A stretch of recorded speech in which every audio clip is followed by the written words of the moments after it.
जहार करेला या जो प्यार करेला नई हर आवे के इंतजार करेला।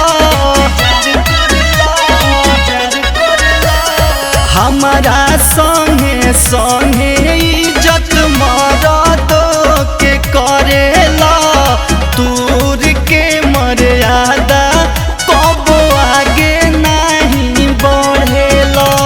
मिल के बोलावेला बधरवे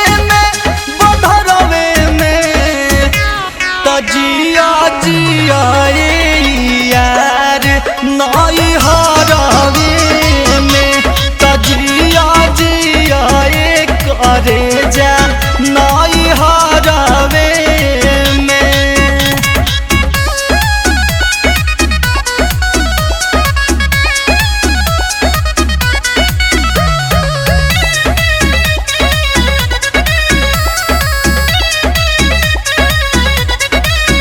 ना भुलाइब हो बतियाइब हो ससुरवा से तहरे लाइब हो।